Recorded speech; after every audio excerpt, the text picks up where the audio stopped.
Welcome back to the Fuel Your Legacy podcast. Each week, we expose the faulty foundational mindsets of the past and rebuild a newer, stronger foundation essential in creating your meaningful legacy. We've got a lot of work to do, so let's get started.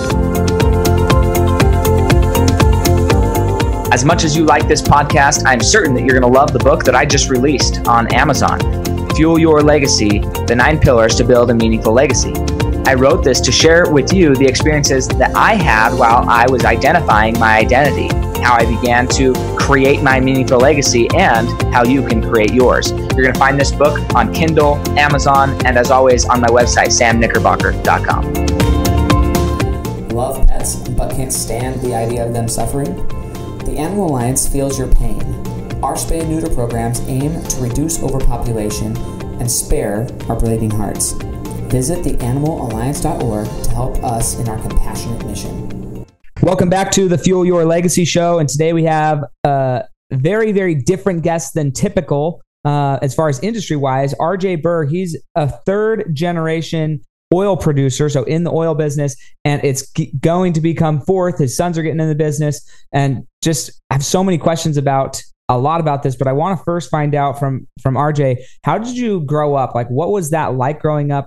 What were the values, the principles, the things that guided you into who you are and where you are today?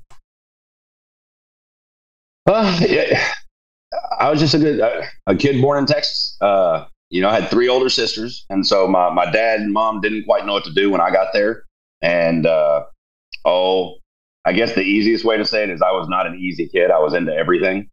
And having 3 sisters above, that kind of rocked my parents a little bit. And so when it boils down to it, we're just a big family. That's from my mom, my dad, my grandparents, my uncles.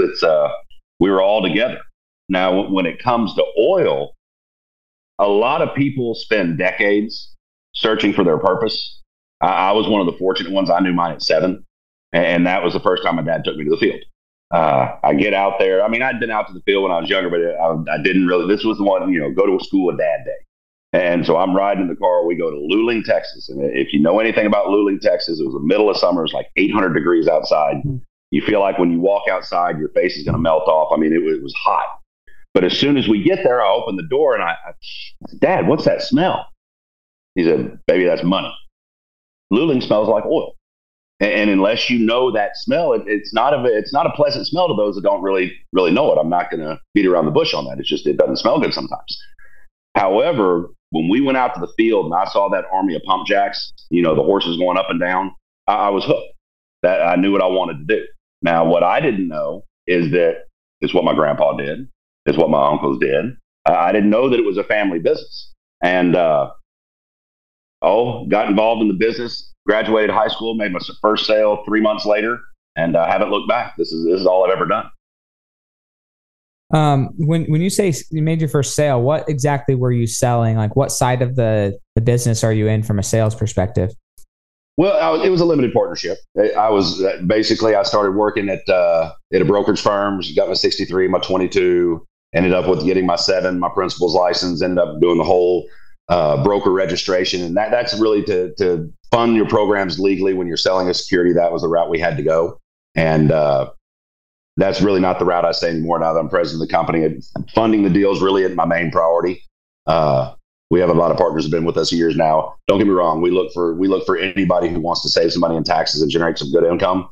Look at what we're doing. Panex.us/learn is our website. We put it together for individuals that have never invested in oil. The one thing I have noticed is, I don't want to get long-winded, but to tell the story properly, I have to kind of fill it out. Sure, that's fine. When I got involved in the business, my dad at that point ran everything. He wore every hat in the business. And as successful as he was, we soon came to realize that for one person to do all those jobs, it's darn near impossible. There's just too many moving parts. And so very early, my brother and I, we kind of split it up into 2 sides. The first side of the business was the organization and fundraising side. And the simple fact of the matter is, if you can't fund your own deals, you're always at the mercy of somebody who can. And the other side of the business is the geological and the drilling side, the field operation side. And the premise on that is the same thing. If you can't economically find oil and produce it, you're always going to be at the mercy of somebody who can. And so, like I said a minute ago, I got involved in the business. My dad, my first day at the office, my dad sat me down, put a phone book in front of me, handed me a script and a phone, said, have fun. And I entered the fundraising side. My brother, on the other hand, I don't think he made it to the office for the first 10 years. He went straight to the field side. And that's how we spent our first 20 years in the business. We call it our first life in oil. And that life ended when Marathon Oil bought our family company here about 12 years ago. Entered into early retirement. At that point in time, I was going to play on the PGA Tour in my mid-30s. It took me about a month and a half to realize that wasn't going to happen. And took another couple years for us to finally go stir crazy. And it'll be, in fact, this month, it's 8 years ago this month that we started PanX. And really, in the biggest change between the first and second life in oil is really my perspective. The first life in oil, heck, I cut my teeth at the end of the J.R. Ewing era of oil. It was the most ruthless, cutthroat time that oil had ever seen. And so coming into my second life in oil, I don't have to do this. There's nothing, there's nothing that says, Jay, you can't just walk away and you and your family will be good for the rest of your life. We're fine. However, the biggest difference now is my partners are truly my partners, my investing partners. They're not my investors. We're partners in everything we do. And for us to do that, they need to understand the industry, not to the level that I do. They don't need to be experts in it, but they need to understand the industry. And that's been my biggest surprise is when you look at the fact that oil is the most precious resource known to man. I mean, when you look at everything that oil does in your day-to-day life, most people have no clue how much and how intricately involved oil is in your life. And so when you finally realize that and realize that, look, you need to educate people on the oil industry. Prime example, if you went out and asked the average American, hey, name me an American oil company, most of them would go with Exxon. Most of them would go with some of the majors. When the fact of the matter, 83% of the oil produced, 90% of the natural gas produced, and more than 90% of the wells drilled domestically are drilled by roughly 9,000 independent companies that average 12 employees or less. That's your American oil industry. And so when you look at American oil, it's really not. Now, don't get me wrong. There's some very large independent companies out there. There's some big power players out there. However, the vast majority of the companies are mom and pop companies. And so where we've been fortunate is the fact that with us being able to sit back and take our time, we're not forced by funds to do anything we don't want to do. And so we can sit back and really we call it the converging factors, but we saw several things happening that spoke to a pretty good opportunity if you timed it right. And basically what we saw, one, it's oil. Look, there is no getting away from oil. We are, as a species, we are addicted to oil. And there's really, I hate to say it, but that's part of our day-to-day lives. Well, the second was the push to green energy. Oil, like we were talking earlier, I was saying, oil has provided more upward mobility for humanity than any other product, yet it's been demonized for 70 years. And so you look at that, and you're like, So they're trying to push people away from oil. Well, is that going to work? Well, when you do the research, no. There's nothing out there economically or feasibly that can replace oil right now. It just hadn't happened. Whether it be solar panels, for a solar farm to produce the amount of energy we use annually, it would take a solar farm with the most modern solar panels, the size of New Jersey, and it would require the sun to shine 24 hours a day, 365 days a year at Arizona summertime intensity. That doesn't seem feasible. You look at the windmills out in the water. I mean, so there's just really nothing to replace oil. So you take those factors, then you say, well, okay, I can't be the only one that sees this. We're not getting away from oil yet. There's nothing to replace it. Well, are we looking to find more? Well, you go to the upstream investment in oil and gas is down almost 70% over the last 10 years. We'll be lucky to hit $500-600 billion this year. We were up almost $1 trillion here in 2013. We got down to as low as $300 billion last year. And so we're not making the investment to replace the oil that we produce. Well, then you look at demand. Okay, well, if we're not replacing the oil, what's going to happen with demand? You realize 83% of the world is just now beginning to use oil? What do you think they're going to do? Once they see the benefits that oil provides for them and their family, Do you think they're going to say, "Oh, dang, Greta's right. We're destroying the environment. Let's stop it. Let's stop using oil"? Or do you think they're going to say, "Greta, stick it. We're using more oil"? And so you have a demand built in that's going to grow just by the sheer nature of humanity wanting to be better. And so now you put all of those together. There was a recipe for disaster. Well, what we saw, it needed a catalyst. There had to be something that stirred the pot. And whether you like him or not, enter President Trump. And what he did is he changed the power structure in oil. For 70 years, OPEC had really been the key player in what oil prices would be, Saudi Arabia. Well, once we started producing as much oil as we did, all of a sudden, Saudi Arabia didn't have near as much say. Russia didn't have near as much say, OPEC plus. And so what we saw happening is we saw Russia and Saudi Arabia increasing production to push oil prices down. Reason being, most of our shale companies are highly leveraged. They need at least $50 a barrel to pay their bills. Well, if Russia and Saudi Arabia were able to push prices down to $40, $45 a barrel, all of a sudden, a lot of those companies are in trouble. And so that's really what we saw playing here about, 4 or 5 years ago, maybe 6 years ago. And then all of a sudden, we thought it'd take 12 to 18 months to play out. And then all of a sudden, we were wrong on the trigger. COVID hit. And when COVID hit, I don't know, I can't explain to you why it did this, but it took what we thought would take 12 to 18 months and crunched it down into 30 days. And it all culminated on April 20th, 2020, when the oil markets crashed. And so when that day happened, that was the most impactful day I've ever had in my life in oil. Because most people, like I said a minute ago, if you went out and asked somebody to name an American oil company, they'd go to the big ones. Well, if you ask that same person the question, hey, what do you think happened to these oil companies when prices crashed? Most of them, it's Exxon. They can handle it. Well, remember, the American oil industry is 9,000 independent producers that average 12 employees or less. They're the ones that took the brunt of that. The first wipeout was on day one on April 20th. Your younger companies or your financially struggling companies, boom, they were gone, out of business in the front door. Well, the next wave happened a couple of months later when we sent everybody home for COVID. The companies that could pay their employees more than the government to get them to come back, they made it. A lot of the companies that couldn't, they were gone. And so you had a clearing of the playing field like we had never seen. And so, we were talking earlier about kids. And I've always told my kids, when something goes wrong on the ball field, whether it's a bad strike, whether it's whatever, when something goes wrong, you get one moment. You get one moment to clench your teeth, punch a wall, say a cuss, whatever you're going to utilize that moment to get out of your system. You got one moment, get it out of your system, then you move on. It's done. And so when prices crashed, we had a couple of partnerships that were really hurt. In fact, we had two that in their first distribution had paid the partners back right at 60% of their money. And we're about to raise $100 million that summer. And then all of a sudden prices crashed and it hurt those programs. Now they'll end up being okay. It came back. And so they're going to end up being fine, but it did really hurt them. And so if anybody had the right to curl up in the fetal position and suck their thumb, it was us. Well, I kind of looked at what I told my kids. All right, guys, we had our damn moment. And once we got through with that moment, we kind of looked at each other and said, hey guys, this is what we thought was going to happen anyway.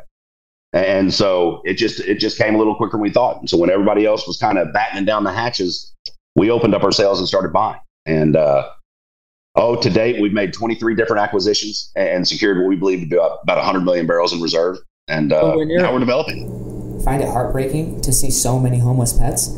The Animal Alliance agrees. That's why we're spaying and neutering to reduce overpopulation out of compassion. Visit theanimalalliance.org to help us save some heartbreak. When you're acquiring in these acquisitions, are you acquiring the companies or are you acquiring just the sheer barrels of oil that have already been pumped?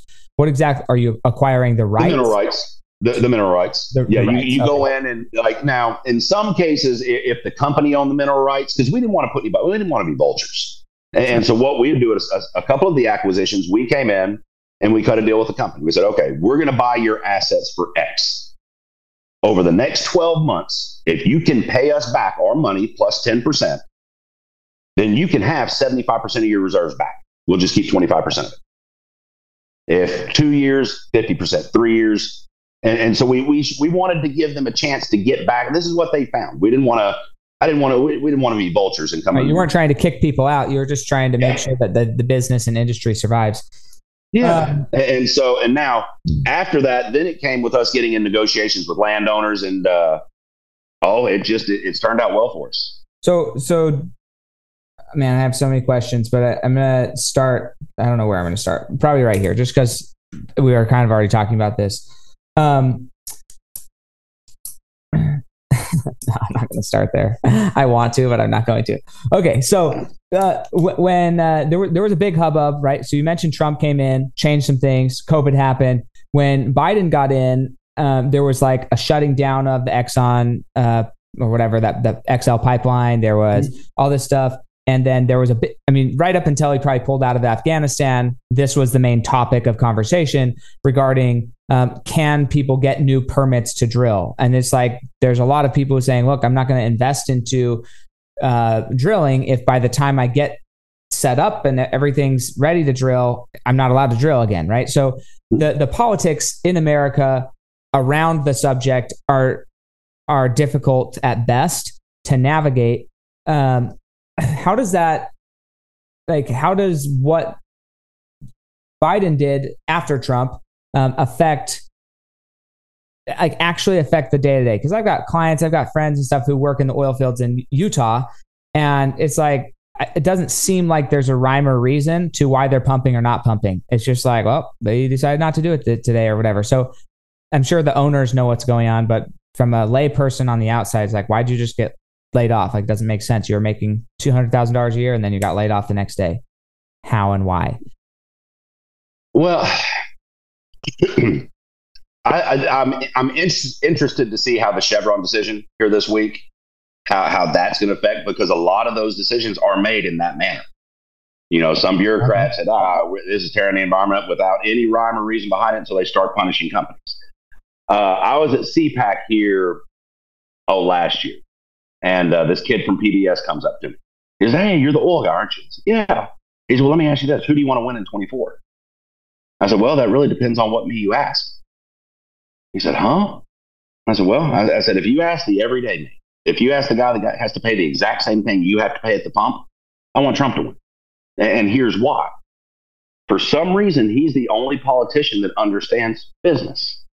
He understands that oil prices have to be such where it makes it worth the oil companies going to get it. Sure. However, it can't be too high that it kills the consumer. And we found a sweet spot between 60 and 80. And that was, I said, I can live there. My partners can live there. Everybody can live there. I said, so if you ask the everyday me, I want Trump to win. So now if you ask the oil guy in me, I want Biden to win. He said, really? Why is that? I said, it's simple. Keep scaring people away from oil. Keep DEI in it. Keep chasing away. Keep making us the demon. Because while you're doing that, I'm going to keep buying it. And eventually they're going to come out from under the ether and they're going to realize, oh my God, there's nothing to replace oil with. And when that day happens, the one who owns the most oil is going to be sitting in a pretty strong position, aren't they? He goes, oh, I didn't think of it that way. He said, well, what if they come in and take your oil? I said, well, if they come in and take my oil, then we got a whole lot more to worry about than my oil. Sure. I mean, unless they break you up like the Rockefellers, which they did. Yeah, well, I mean, and I always, don't fight an invisible enemy. Sure. If they hadn't presented themselves yet, I think when facing life problems, when something hits you, you do what you can at the moment. You sit down, you look at the problem, and you analyze all the decisions you could make, everything you could do at that moment to make it better. And once you've done everything you can do, don't worry about it anymore. Turn it over to God. Because if you sit there and pine over it, worry about it, stress, sweat, cry, mope, whatever you do, when you're done doing all that, you know where you're going to be? Right back where you were when you started doing it. And so do what you can do at that moment and then turn it over to God. If something changes and you can do something at a later date, then do it. But until then, why are you going to sit there and worry about it? Because there's nothing you can do about it. And so that's kind of how I look at it. Now, when it comes to our wells, we're drilling the same type of wells. We love salt domes. And I won't get into the full-blown geological, but Salt domes were your original oil fields. They were the spindle tops. They were the first geological formation that your geologists in the Wild West day could identify. And so your old oil companies are about like spoiled kids. Their favorite toy is their next toy. And so these guys would come out, they'd drill a well in a spot, they'd hit it, they'd cut backflips or making oil. Well, the next handful of years, they'd probably drill 30 wells right around that one spot. They didn't know they had 3,000 acres they could develop. They were looking at that one spot. Well, then all of a sudden they hit a well 5 miles away. They think they got all this oil. They just pick up and go over here. Well, the next 100 years, 24 companies might come in and drill all around the place. In a lot of cases, they develop all the oil. In a lot of cases, it doesn't make any sense to acquire the salt dome because all the oil is gone. However, there are several that they didn't, that they just didn't properly develop. And what we have right now, the Bayou Choctaw. When you hear them talk about the Strategic Petroleum Reserve, that's our salt dome. We own the roughly 3,000 acres around it. That field was originally discovered in 1926. They've drilled over 200 wells in this field. Now, the beauty is the process when you drill is roughly the same as it was in the 40s and 50s. When you get done drilling a well, you log the well. You run a little geophone down there and it takes readings. You're looking for resistivity, permeability, porosity. There are certain things you're looking at in your wells and it tells you what you have. Well, the main difference between a log from 1940 and a log from 2024 is the printer and computer we print with.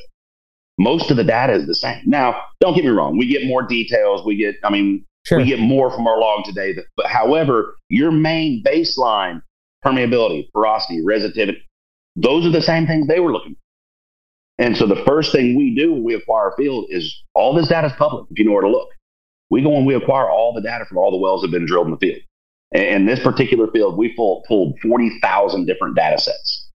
And in each one of these data sets, we had logs for the 200 wells that were drilled out here. And so the first thing you do, once you get all that done, you go through and you look at all the successful wells. You look at their logs. You build a profile on the field. Like in this field, a successful well will have multiple stacked pay sands, anywhere from 3 to 8 pay sands, have anywhere from 500,000 to 1.5 million barrels of oil. That's a good solid well on this field. Well, all of a sudden, you see a log that looks just like the other ones, multiple stacked pay sands, beautiful, but when you look at the production, you see 50,000 barrels. You go, you set it aside. Keep looking at the logs. Well, all of a sudden, we saw another one. Another one.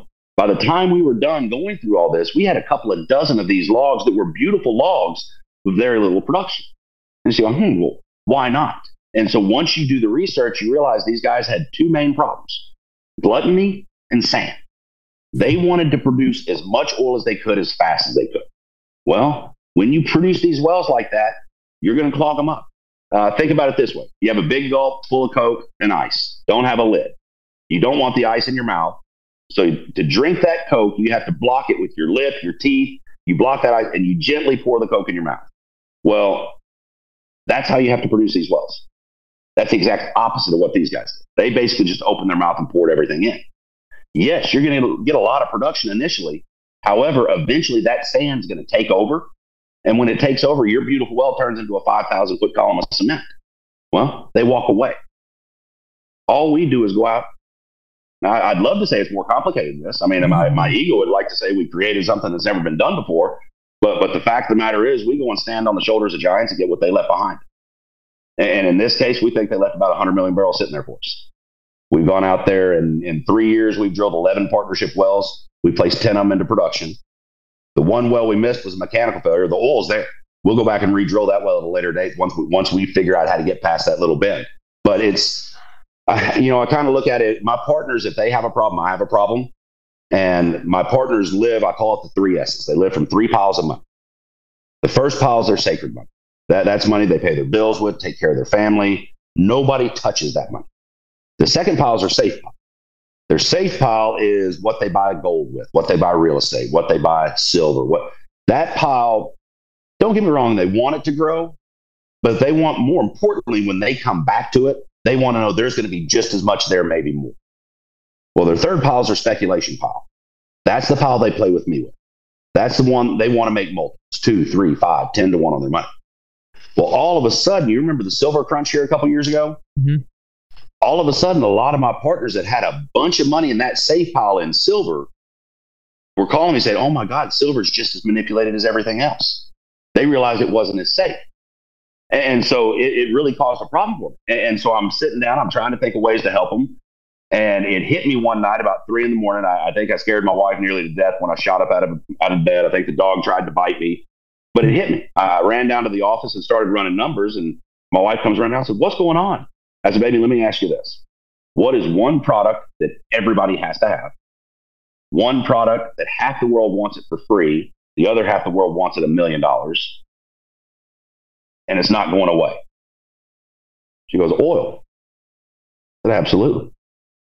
I said, so if we didn't know we were on top of the oil, if we didn't know we had it, it'd be a completely different conversation we'd be having. Sure. However, now that we know what we have right here, I started looking at my partners saying, look, guys, if you want to get your money out of the rat race, because nobody can predict what the stock market's going to do. I mean, I'm looking at stuff and your traditional indicators are completely whitewashed right now. I mean, there's really no reason because you can't figure it out. I said, well, if you want to get your money out of the rat race and park it somewhere on something that you know is going to have a value, put it in oil. Now, the big question you're looking is when you put $1 in this bank, are you going to pull out $1 or are you going to pull out $100? That's really what we're looking at. Now, there's a little more detail to it, but in the general scheme, that's what we're looking at. Because it doesn't matter, like I was saying a minute ago, it doesn't matter what the talking heads say on TV. There is literally nothing out there right now that can replace oil. And anybody that tells you differently is lying. Now, maybe somebody's going to come up with a great invention. So, maybe, do you think that, because this is something that we've been getting into, I guess I've been researching more, but the Invention Secrecy Act, where you're dealing with the government, or if you even call it the government, I don't think the government has as much power as we give them credit for. It's probably more shadowy than the government, but there are people who suppress information. Oh, absolutely. And there's if you study Nikola Tesla and study some of the stuff that was happening decades ago, maybe centuries ago at this point almost, there was stuff that would have taken the place of oil. Oh, yeah. And it just got stifled in its development. So to one degree, I agree. Like, yes, public knowledge, there's nothing out there. Shadow knowledge, though, there's stuff out there. So for instance, just to give a comparison, technology wise, AI is this new thing, right? We all are experiencing AI and how it can work and, the computing power and all this wonderful stuff. AI has been around for decades. It's just, it hasn't been publicly accessible for decades, to the point where anybody can go control it and create with it. But the method of gathering information, that's been around for, like, that's all Google is ultimately. It's a searching system, right? Mm-hmm. So there's that. So it's not like the technology isn't there. Has the technology been used for that thing? And is it like open source? Is it decentralized? And is there a situation like, because we were talking a little bit before this about conspiracy theories, which I'm going to get into some just because I want to know your thoughts or your relationships with, but are you open to the perspective that there will be a day when, at least from a power source perspective, which I understand oil gets used for a lot more things, and that's kind of what another thing you brought up. There's a lot of things that oil gets used for. Power is, I don't know what percentage of, like if we were looking at all of the uses of oil, 100% of them, I don't know what percentage like transportation and electricity are taking up that pie, but I'm sure it's significant, but also I wouldn't be shocked if it was less than the majority of the uses of oil. But like nuclear power, the ability to create smaller nuclear power plants, although they're not approved right now, they're definitely there. And so I'm just curious, like, what is it? Are you open to the idea that something could disrupt the oil industry or the oil need worldwide? Maybe not permanently or entirely, but enough to make a dent in the uses of it? Or do you think it'll just like they did before, they were using it to get kerosene, then they transitioned from kerosene to gasoline because what's his name was losing the electricity battle to JP Morgan. And so he's like, oh, well, I guess we'll fuel the cars then rather than the street lights with our oil, right? So I believe in it, innovation as well. So maybe the use of the oil transitions rather than goes away. I'm just curious what your thoughts are on all that, because you have well, you have to pay attention to it. I mean, that'd be like farming not having a hose and water. Right. However, when I look at it, the transportation, you're right, it's not as large a percentage as you think. I had a number in my head, but I don't want to be inaccurate and say a wrong number, and so I'll just keep it to myself. But it's not as large as you think. And then you do look at all the other products that are made from oil, whether it be plastics, whether it be, anything with poly is oil. There are roughly 6,000 products to be made from one barrel. And so I really don't see oil ever disappearing. Now, are we going to find stuff to replace it with? Yeah. And if the day comes where oil is no longer profitable, I'll find something else to do. However, I just don't see it happening anytime soon. One of the earmarks I look for is everything they say attacking oil, I kind of look at it as window dressing. The minute they go after the tax benefits, because the tax benefits are some of the most outstanding tax benefits in the investment world. It's an above line deduction. Uncle Sam pays roughly 30-35% of your investment. I'm not a CPA. It varies for everybody. I'm just kind of give you a general rule of thumb. But you put $100,000 in a drilling program, Uncle Sam's roughly going to pay for $35,000.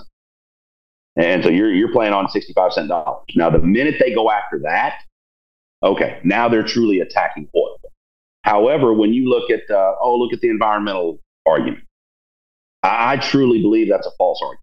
Sure. I believe they set up a dichotomy that's just, what, you don't want to do this? What, do you want us all to die? And the fact of the matter is, I believe all of us have a little environmentalist done.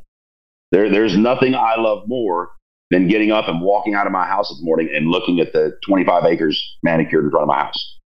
Why? It's mine. I love it. I'm going to take care of it. Well, if that's not environmental, I don't know what is. The difference is, I don't believe your solutions are the solutions we should use. Because if your stated goal is you want to save the world, but to do that, we're going to first have to destroy it, you're not a serious person and I won't engage with you. Because that's what we'd have to do. When and I said, don't take my word for it. Get on Google, or whatever search engine you want. Yeah. Open up one window and type in images of oil field. And then open up another page and type in images of lithium mine. You tell me which one's destroying the environment. You have to move 500,000 pounds of raw material to make one lithium battery for a car. And so they set up this false dichotomy when in fact we have natural gas. The U.S. is basically the Saudi Arabia of natural gas. Every home, well, not every home, but a lot of homes already have natural gas lines run to them. We could put converters on every car, run them on natural gas, pipe the natural gas directly to your garage. We don't have to go to the gas station. Those are all solutions that can be that we already have the infrastructure for. We don't have the infrastructure to do what they want to do. If you brought the cars that they want to Bowling Green, Kentucky, and charge, I did the math, and it's really it's all these crazy numbers, but it boils down to it's 1 + 1 = 2. How much do you have and how much can you use? And if you put 8 of those supercharging stations in Bowling Green, and only half of them were used at once and crashed the power grid, we couldn't handle it. Well, who's going to fix that? How much money is that going to, it makes no sense. Sure. And so I kind of look at it, look at nuclear. You were talking about nuclear a minute ago. You mean to tell me we can run the most advanced subs on the planet on nuclear power, yet we can't do it here? No, we're letting a 40-year-old movie keep us scared. And so it's just that they set up a false argument, and we've been so conditioned politically correct to shy away from being somebody that I think the biggest change, a lot of people have had enough. And if you're intelligent and you're going to bring a good argument to me, I'll debate with you. Sure. I tell my kids, look, when you get in a debate with somebody, stick with the facts. The facts don't care what you think about them. They don't care if you like them, if you're mad at them. They don't care. They are what they are. The minute somebody says, I feel, you won. Feelings have nothing to do with it. Mm-hmm. It is a basic fact, right or wrong argument. If anybody tries to tell you 1 + 1 = 3, they're lying. It will never equal 3. It will always equal 2. Nothing is going to change that. And so there's certain things that I'm willing to argue and I'm willing to debate over. However, if you're not a serious person, no, I'm not even going to engage you. You're Sure. not worth my time. I had, the same kid from PBS. He wasn't saying I was racist. It was weird how he posed the question, but it was weird. And I looked at him and said, "You want to know what my favorite color is?" He said, "Well, what?" I said, "It's green. I don't care what color you are. If you're the one who's going to make me the most money, you're the one that I'm going to hire." Mm-hmm. I said, the minute you understand that's most people's motivation is what's best for me and my family, how can I make us the most money so we can live in this world? I understand, hey, we want to make enough to get by. I have no problem with that. Many people live their lives how they want to live. No, I want to leave a mark. Ever feel like your heart just can't take seeing so many homeless pets? The Animal Alliance understands your pain. We're on a mission to spay and neuter to reduce overpopulation and prevent the heartache. Visit theanimalalliance.org to support our efforts. When we started building this company, we saw an opportunity to do something that hadn't been done in 40 years in America. You realize there's been one company that happened through a merger. They didn't do it independently. But in 40 years, you have not had one company build themselves to a major status, 100 million market cap, strictly on American oil. Interesting. Now there's an opportunity to do it. Somebody's going to consolidate this oil. Somebody's going to do it. Mm-hmm. I would much rather be people who care what happens to it. Right. And so that's really what I'm looking at. I want to build the next Exxon. Well, on my computer screen, I have a big picture of Mount Everest. Now I got this iPad. I'm getting into the technological age, and my kids got me a pen and a drawing program, and I feel like a kid, like I'm coloring a coloring book. But I got this mountain and I drew a little stick figure about a third of the way up the mountain with a little flag that said "You were here." Well, the only reason they climbed Mount Everest is they first decided to. Sure. And so when we decided to build a company that leaves a mark, are we going to shoot for the stars and hit the moon? I don't know. We're sitting on what we think is 100 million barrels right now. I'd love that to be 1 billion barrels. Well, to do that, I need as many partners as I can to get on board. Sure. I was telling my brother, I said, "Look, Bo," I said, "we can keep doing what we're doing. You, I, everybody here, our partners, we're all going to make a lot of money. When you and I are long gone 20 years from now, there's going to be plenty of wells for our kids to drill. Our kids, everybody's going to be fine. We've already done that work." I said, "But you know what? We're going to do that anyway. Mm-hmm. Why not use this platform and see what we can build? Because right now is the opportunity to do it. Now, if it turns out ultimately that it's all oil and gas, great. We have a head start. If something changes in the world and some kid invents the greatest thing since sliced bread, well, heck, we'll have to transition at that point. But I know a little bit about human nature, and if somebody had invented the next great energy source, they would have told somebody." Sure. And we're not even hearing rumblings of it right now. Yeah. No, I love that. So I wanted to ask this other question.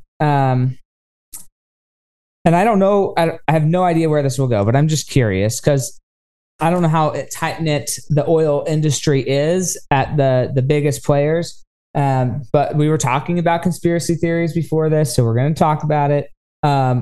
There's one political family that is very well known for the oil involvement, and there's the conspiracy side of it, which may or may not be true. And this isn't necessary to forward rumors. I'm just curious what your experience is, and how likely you feel that could have been a reason for the war in Iraq was more over oil than any other potential reasons.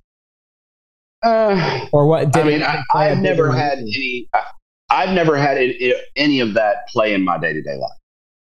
I'll go ahead and make that statement. I've never been trying to get a property and felt it. I mean, yes, you have cutthroat. It's oil and gas. I mean, you have stuff that. No, that's any business. I understand there's natural business like shenanigans that happen. However, now in researching, in looking at the history of oil, I mean, like we were talking a minute ago, the minute you jump that Rubicon the first time, and I truly believe that that's what's happening right now. Is I gave a speech at a Tea Party rally in 2012. And so we saw this coming. However, at 2012, I'm young. mid-30s, 4 kids, wife, and I've lived all over the country. And I mean, it was like, it's out in California, and it's out in New York. It wasn't in my circle. And so once the rhinos kind of squashed the Tea Party movement, they chewed us up and spit us out like we were used bubble gum. Well, once that kind of washed through, it wasn't in my daily circle, so I stopped paying attention to it. Well, now it's in my daily circle. Now it's something I have to deal with on a day-to-day basis. Pick whatever calamity, whatever crossroads, pick whichever. It's in your life on a day-to-day circle. You see American athletes kneeling for our national anthem. I mean, stuff it's like, hang on, whoa. I understand we're not perfect. I understand that we've done some things, but I believe we're the only country in the history of the world that killed 500,000 of our own people to right one of those problems. And we did. And so it's like that means nothing. I mean, you look at the Mexican-American War. People seem to forget that happened. We occupied Mexico City for 9 months. If we would have been like any other country in the history of the world, guess what? Mexico would already be a part of the United States. Everybody trying to immigrate here would already be Americans. No, we stayed there for 9 months. We said, look, we don't want Mexico. We'll draw the line right here. Keep your country. We'll keep north of here. And we gave it back to them. And so you look at, well, whatever you want to call they. Sure. Yeah, they. I truly don't believe. I truly don't believe in Republican Democrat anymore. Yeah, I saw a poll where they just asked general questions. They eliminated all politics from it and just laid scenarios. If this happened, what would you do? If this happened, what would you do? And it was right at 80% of the people answered the same way. It was just traditional American values. If you need help, I'll help you if I can. If I can't help you, I can't help you. Right. Leave me alone. I know best. I mean, just traditional. And they just history taught if you get, what does the magician do? Get you watching this hand so you don't. So it's the same thing. I mean, it's the same thing. So you look through all of this and you look at one thing that they understood before we did. You control Hollywood, you control the culture. You control the media, you control the information. You control education, you control the future. We've been under a 70-year assault. And it's been step by step, piece by piece, bit by bit. Now, going back to the conspiracy side of this, I was one of those guys that bleed red, white, and blue. I mean, courtesy of Red, White, and Blue is on my playlist in the car. I mean, however, I would look at the world and say, surely my government wouldn't do that. Surely they wouldn't do something to hurt me. I mean, there's got to be a reason they did that. You make excuses for them, because you don't want to. And then all of a sudden, when you jump at the first time, like we were talking earlier, whether it's COVID, whether it's 9/11, whether it's JFK, doesn't matter whether it's climate change, doesn't matter what your point is. But when you finally jump the first time and say, you know what? Yeah, they would. Well, at that point, now you have to reanalyze everything you've looked at, and you look at it from a different lens. And well, like I was talking earlier when I was at CPAC last year, I walk backstage and I'm kind of starstruck. I mean, these are people all I see on TV. I'm RJ Burr from Bowling Green, Kentucky, and so I'm talking to the guy that might be the prime minister of England. Are you kidding me? And we're talking about something I know something about, energy. And I looked at him, I said, it just doesn't make sense. And he said, well, you can't control abundance. You can control scarcity. If you put on the right frame and ask the questions, it all makes sense. And I am an Occam's razor guy. The simplest explanation is most likely the accurate one. And when every box keeps getting checked, well, how many times does somebody have to lie to you before they're a liar? Once, twice, 5, 20, shame on us. I mean, you look at politicians, and I don't want to pick fights. I'm just being brutally honest. Sure. You look at, I don't care who they are, pick any politician.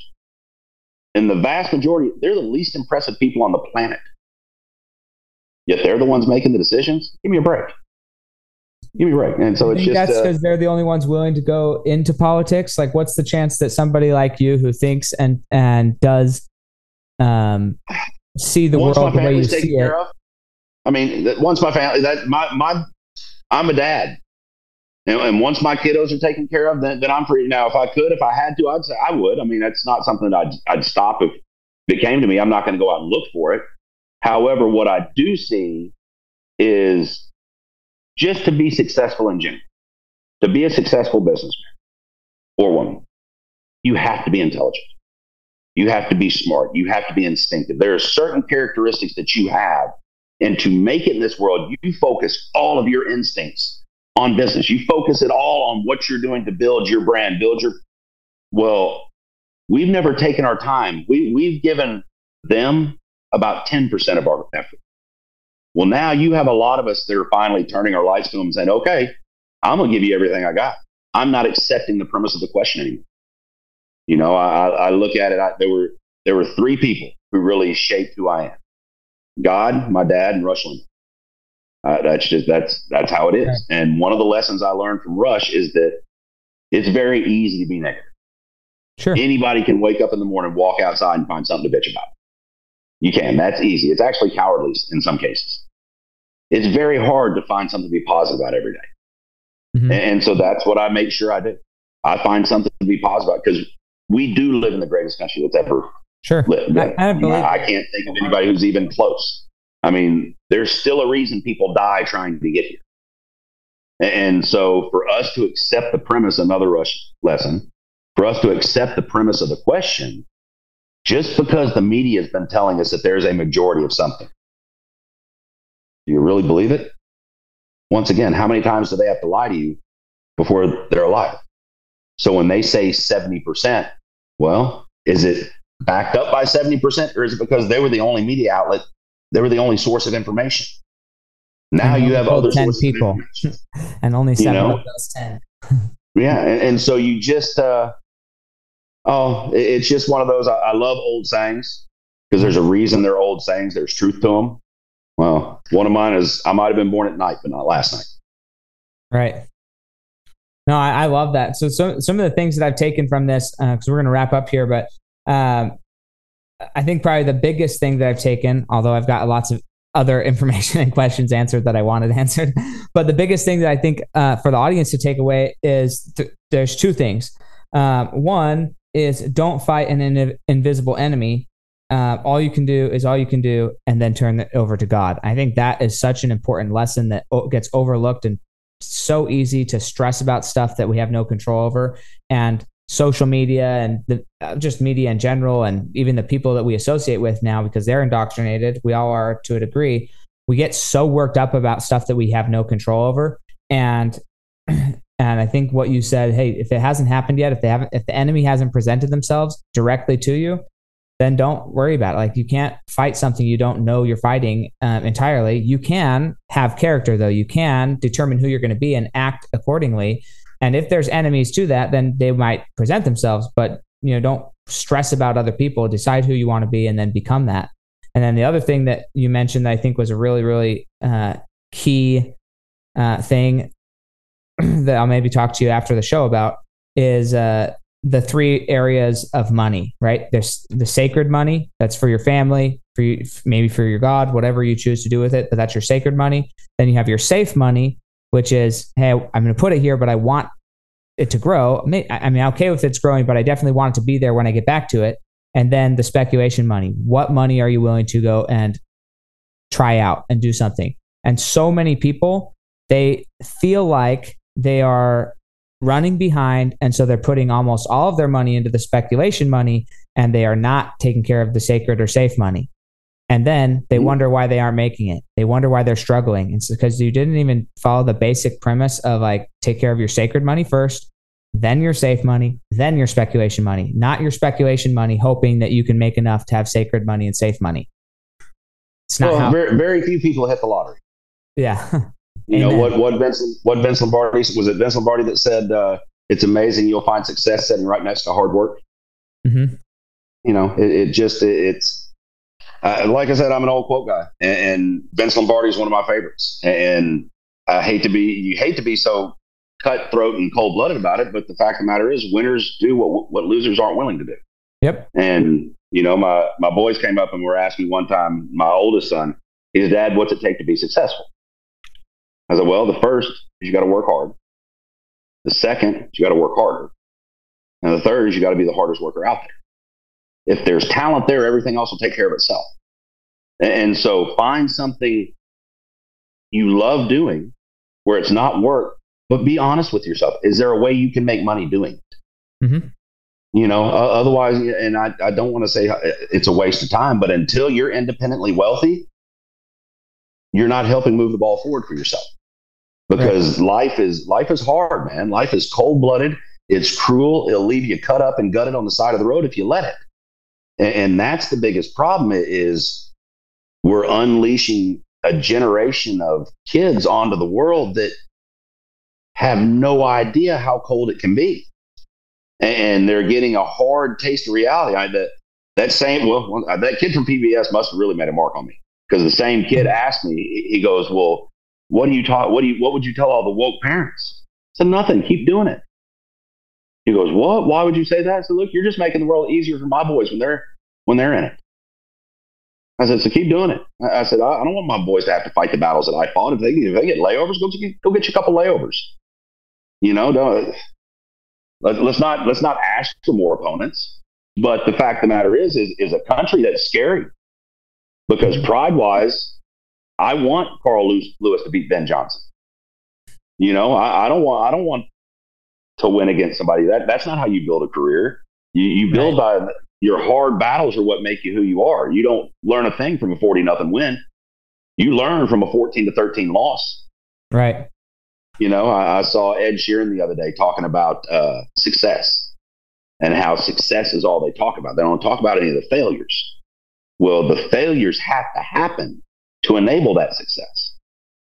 We didn't come out on our first day, start hitting oil wells like we knew exactly. No, man, we had to figure it out too. Mm-hmm. Now, we're pretty good at it now. And like I said, in the last 5 years, we placed 32 of the last 35 wells that we drilled into production.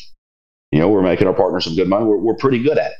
And so that's not, I know that can sound egotistical, but I don't mean it that way. It's just when you're in the position where you're looking at placing your hard-earned money with somebody, I truly believe that is the most sacred act that can happen in business. Most people didn't make their money easy. Most people had to sacrifice. They had to miss Little League games. They had to miss dinner with the family. They had to do things that others didn't have to do to be successful. And so when that person chooses to take from what he's earned and entrust it to you, man, that's as big a decision that can be made. And so shame on you if you take that for granted. That's why they're my partners. They're not my investors. They've hitched their wagon to my family. Now, does that mean we're going to win every time? No, man, this is oil and gas. If anybody ever tells you that it's guaranteed, they're lying to you. Right. Only the good Lord above knows exactly what's down there. Now, what I will do is put you in a position to make you the most money I can. If something happens with the program and I can help the program out, I'm going to help it out. Not to get you to invest again. I don't care if you've already had faith in me. You don't have to put another dime with it. I'm going to help it out if I can, because it's the right thing to do. If I can't help it out, I'm going to tell you I can't help it out. If I can at a later date, I will. Because I want to make sure I take care of you, because without you, I don't have a business. Mm-hmm. And so the minute you forget that is the minute you start going downhill. And, once again, not to get on a soapbox and all that, but I love doing it. Yeah. I love oil and gas. I've loved it my whole life. And I know that right now there are a lot of people looking for places where they can protect their money, where they can take a breath, because a lot's coming at them very fast. And I was giving a speech here last week to a group of real estate investors, and the very first question I asked them: raise your hand if you've ever looked at or participated in oil and gas. And a handful of the people raised their hands. I said, now, you do realize that everybody in here should have their hands raised. We are all in the oil and gas business. Whether you want to be or not, you are paying for oil and gas. And the products you buy and the energy you consume, every aspect, for the most part, every aspect of your life has something going to hydrocarbons in it. Well, if you're going to be in oil and gas anyway, doesn't it make sense to try to reverse the flow of income? And so when it comes to looking at who we are, that's the first thing I tell you to do. Find out who we are. Sure. Research who you're doing business with. Doesn't matter if it's me or anybody else. Research them. My dad told me a long time ago, boy, one of the easiest way to check somebody's credibility is to see how long they had their phone number. Mm-hmm. I've had the same phone number for over 30 years now. And so it's something about 30 years. Sorry, that was kind of stupid. Because I got it when my oldest son was born, so 24 years.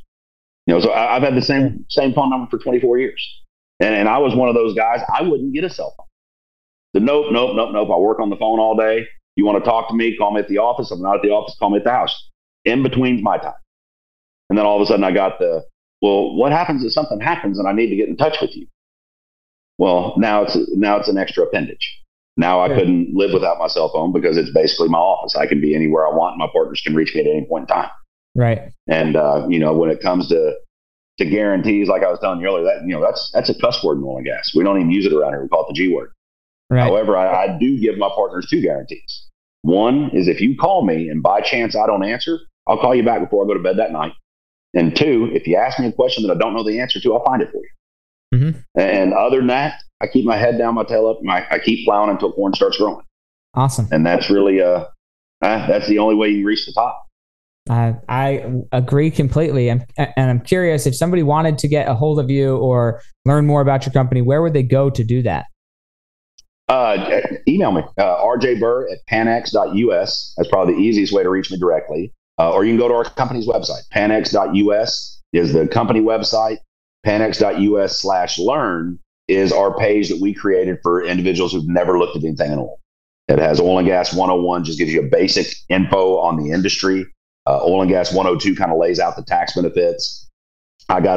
There's a movie on that page. It's kind of funny. It was 2 years ago, right before Christmas. I'm up here. It's probably 6 a.m. Nobody's at the office. I'm just kind of making a coffee, lining out the end of the year.